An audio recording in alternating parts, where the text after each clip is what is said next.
मेरे प्यारे प्रेमियों, यशोदा के लाला का नाम आया उसी समय चौथी भामर पड़ रही थी। भगवान बैकुंठ नाथ धड़ाम से मूर्छित होकर के गिर पड़ते हैं। कौन गिर पड़ते हैं? भगवान लक्ष्मीपति रुक्मिणीपति, जिनके साथ विवाह होने जा रहा है। चौथी भामर पड़ रही है और ब्रज के लाला की, यशोदा के लाला के गीत गा रही है। कौन? द्वारका की स्त्रियां। भगवान श्याम सुंदर उसी समय द्वारकाधीश चौथी भामर में गिर पड़ते हैं। यहाँ पर एक कथा है प्यारे प्रेमियों। एक समय भगवान बैकुंठ नाथ बैकुंठ में बैठे हुए ध्यान कर रहे थे। और बैकुंठ में बैठे हुए ध्यान किसका कर रहे थे? परमधाम के परमात्मा कृष्ण का, गोलोक धाम के परमात्मा कृष्ण का ध्यान कर रहे थे। क्योंकि हम सभी के आत्मा के पति कौन है? परमात्मा कृष्ण। इसलिए देवताओं की भी आत्मा के पति परमात्मा ही है, समझ लीजिए। आपका स्थान देवताओं से कई गुना ऊंचा है। आप देवताओं से कम नहीं है, आप देवताओं से आगे हैं। देवता तपस्या करके परमात्मा को प्राप्त नहीं कर सकते हैं, लेकिन आप तपस्या करके परमात्मा को प्राप्त कर सकते हैं। आज भगवान बैकुंठनाथ अपने आत्म स्वरूप परमात्मा का चिंतन करते प्रेम में निमग्न होकर के उनके कपोलों पर आंसू बह रहे थे। लक्ष्मी, ये बात बैकुंठ की है। लक्ष्मी जी जैसे ही आती हैं तो लक्ष्मी जी ने देखा, अपनी सखियों से कहने लगी, ये भगवान के नेत्रों से आंसू क्यों बह रहे हैं? लक्ष्मी जी कहती, समझ में नहीं आता है। तब तक भगवान की समाधि खुली बैकुंठनाथ की। लक्ष्मी जी पूछती, प्रभु ये आपके नेत्रों से आंसू कैसे निकल रहे हैं? भगवान बैकुंठनाथ कहते, लक्ष्मी जी इस बात को मत पूछो, न पूछो। अब कोई स्त्री अपने पति को बात पूछे और न बताए तो क्या होगा? झगड़ा हो गया। प्रभु आप इतनी अमूल्य वस्तु, मैं तो आपको साक्षात जगत गुरु आप ही को मानती थी, मैं आप ही को परमात्मा मानती थी। मैं सब देवता आपको परमात्मा मानते हैं, क्या आपसे भी बड़ा कोई परमात्मा है? यदि है तो आपने मेरे को क्यों नहीं बताया? मेरे को बताओ। लक्ष्मी जी की बात सुनकर के भगवान बैकुंठनाथ कहते हैं, बैकुंठ में लक्ष्मी जी ये बात मेरे से ना पूछो। और स्त्रियों का स्वभाव होता है, लक्ष्मी जी की बात, जो कोई बात पूछो ना बताओ तो बार बार उसी को पूछा जाएगा, बताओ ना क्या बात है। भगवान ने जब नहीं बताया तो लक्ष्मी जी ने उनकी परिक्रमा की भगवान बैकुंठनाथ की, और बैकुंठ छोड़ करके भारतवर्ष में केतुमाल पर्वत पर आकर के तपस्या करने लग गए। केतुमाल पर्वत तपस्या करते करते उनको 7 कल्प बीत गए। और जब इतना समय बीत गया तो सभी देवता कहने लगे, जब लक्ष्मी नहीं होगी बैकुंठ में तो क्या होगा? सारा संसार नहीं रहेगा। इसलिए सभी देवता, ब्रह्मा विष्णु महेश और शिव जी, सब देवता बैकुंठनाथ के पास पहुंचते हैं। किनके पास? लक्ष्मीपति के पास। भगवान बैकुंठनाथ कहने लगे, शिव जी, ब्रह्मा जी, आ देवताओं, आने का प्रयोजन बताओ। कहते, प्रभु आपकी प्रिया लक्ष्मी जी महारानी इस समय तपस्या कर रही हैं। उनकी तपस्या 7 कल्प हो गई। और मालूम है आपको कल्प किसे कहते हैं? बता दो जल्दी जल्दी में। 4,32,000 वर्ष का कलयुग है। 4,32,000 वर्ष का कलयुग, 8,64,000 वर्ष का द्वापर, 12,96,000 वर्ष का त्रेता और 17,28,000 वर्ष का सतयुग है। चारों युग बारी बारी से जब 1,000 बार बीत जाते हैं तो ब्रह्मा जी का दिन होता, उसी को कहते कल्प। और इतना युग फिर बीत जाता समय तो उसको कहते सर्ग, उसको कहते रात्रि। ऐसे अब छोड़ लो, कितना युग, कितने युग बीत गए होंगे, इतना तपस्या करते, ऐसा लिखा है। उसके बाद भगवान कहते हैं, देवताओं तुम अपने अपने घर जाओ, मैं अपनी प्रिया लक्ष्मी जी को मनाने के लिए जाता हूँ। लक्ष्मी जी को मनाने के लिए भगवान बैकुंठनाथ जाते हैं। कहते, उठो लक्ष्मी जी, किनके लिए साधना कर रही हूँ? स्त्री का स्वयं पति ही सब कुछ है। स्त्री को किसी अन्य देवता की पूजा नहीं करना चाहिए।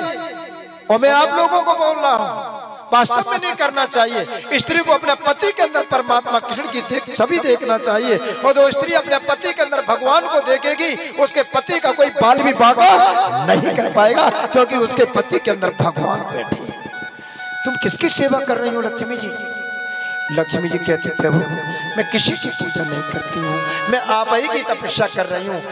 लक्ष्मी जी ने भगवान विष्णु की प्रतिमा बना रखी थी, मैं आपकी पूजा करती हूँ। आप प्रसन्न होइए, आप बता दीजिए कि आप किसकी साधना करते हैं, आपके आराध्य कौन है, आपके परमात्मा कौन है। भगवान बैकुंठनाथ कहते हैं लक्ष्मी जी मेरी बात मानो, किसी भी बार स्त्री का कर्तव्य है अपने पति को कोई गुण रहस्य न पूछना चाहिए। लक्ष्मी जी कहती बहुत हो गया प्रवचन प्रभु, मेरे को ये बताओ आप ध्यान किसका कहते हैं करते हैं। पुनः भगवान विष्णु कहते हैं धन्य है धन्य है धन्य है वह पुरुष जिसके घर में पतिव्रता स्त्री है, धन्य है वह पुरुष जिसके घर में स्त्री अपने पति की सेवा करती है। इसलिए देवी तुम धन्य हो। लक्ष्मी जी कहती मेरी प्रशंसा बहुत हो गई प्रभु, पहले ये बताओ आप ध्यान किसका करते हैं। पुनः भगवान विष्णु कहते हैं अरे भाई धन्य है, अरे वो है पुरुष धिक्कार हो पुरुष को जिसके घर में उसकी पतिव्रता स्त्री ना हो। अरे बिना स्त्री के तो यज्ञ भी नहीं हो सकता है। लक्ष्मी कहती बहुत प्रशंसा मेरी हो गई प्रभु, पहले ये बताओ आप ध्यान किसका करते हैं। लक्ष्मी जी की है परीक्षित जी महाराज, लक्ष्मी जी रूठ जाए तो सबसे पहले उनकी प्रशंसा करो, ये नियम है। भले ही सब्जी में नमक ना हो तो कहो बहुत अच्छी बनी, चुपचाप खा लीजिए।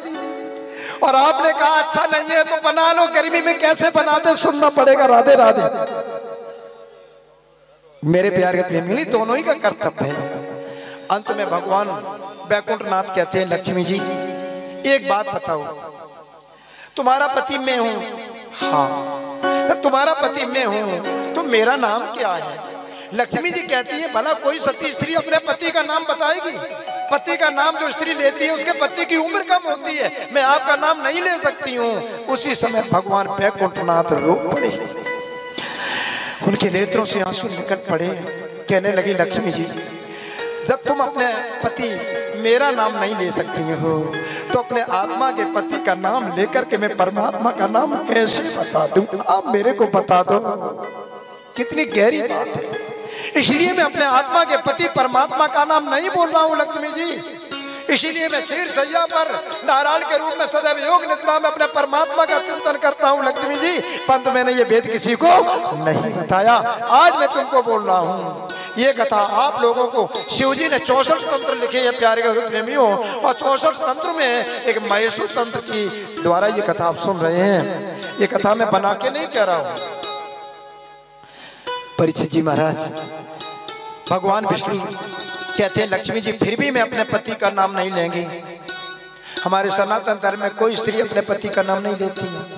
कहने का तात्पर्य नियम है, सनातन धर्म में कोई भी स्त्री अपने पति का नाम नहीं लेती है। लक्ष्मी जी ने यह सिद्ध कर दिया। अंत में भगवान विष्णु कहते हैं लक्ष्मी जी एक बात याद रखना, तुम जानना ही चाहती हो तो मैं इशारा किए दे रहा हूं, इंगित किए दे रहा हूं। 28वें द्वापर के अंत में तुम भीष्म की पुत्री रुक्मिणी बनोगी और मैं स्वयं सूर्य नंदन वसुदेव का पुत्र वासुदेव बनूंगा। उस समय तुम्हारे साथ बहुत लोग आसुरी बुद्धि के विवाह करना चाहेंगे। मैं तुमको कुंदनपुर से लाऊंगा और द्वारका में हमारे तुम्हारे साथ भामरें पड़ेंगी। तीसरी भामर पड़ने के बाद चौथी भामर जब पड़ी होगी तो मेरे परमात्मा का नाम, मेरे आत्मा के पति का नाम ले ले करके द्वारका की स्त्रियां गीत गाएंगी, मंगल गीत गाएंगी। और जैसे ही मैं अपने पति का नाम, आत्मा के पति का नाम सुनूंगा मैं मूर्छित होकर के गिर पड़ूंगा। तुम समझ लेना मैं किसका पूजन करता हूँ। राधे राधे। इसलिए यशोदा के लाल का नाम सुन करके भगवान बैकुंठनाथ गिर जाते हैं, मूर्छित हो जाते हैं। लक्ष्मी जी समझ गई ये अक्षरातीत परमात्मा का चिंतन करते हैं। बोलो सदगुरु महाराज की। इसी प्रकार एक बात पार्वती जी ने कहा, प्रभु आप ध्यान करते रहते हो, सभी अवतार होते हैं उनके पास रहते हो, अवतारों के दर्शन करते, फिर भी आपका परमात्मा कौन है। शिव जी कहते देवी इसे मत पूछो। राजदेयम शिरोदेयम सर्वस्व देयम ना देयम ब्रह्म विज्ञानम सत्यम सत्यम सुषुम्नते। देवी राज देने योग्य, सिर भी देने योग्य, सर्वस्व देने योग्य, परंतु ब्रह्म विज्ञान किसी प्रकार देने योग्य नहीं है। बाल हत्या सहस्त्राण स्त्री हत्या तुम्हें बचा, 1000 बाल हत्या 1000 स्त्री हत्या के बराबर पाप लगता है। इसलिए विद्वान का कर्तव्य है जिसकी सुनने की इच्छा ना हो उसको परम धाम का वर्णन कभी नहीं सुनाना चाहिए, परमात्मा की बात नहीं सुनाना चाहिए। तो मेरे प्यारे प्रेमियों, पुनः शिव जी कहते देवी मैंने अपने पुत्र गणेश को, बहुत बड़ी बात कहने जा रहा हूं प्यारे प्रेमियों, हल्के में मत लेना। मैंने अपने पुत्र गणेश को जिसकी पीठ पर बैठा हूं नंदीसुर को भी नहीं बताया, वही ज्ञान मैं तेरे प्रति कहता हूँ, किसी को नहीं बताना।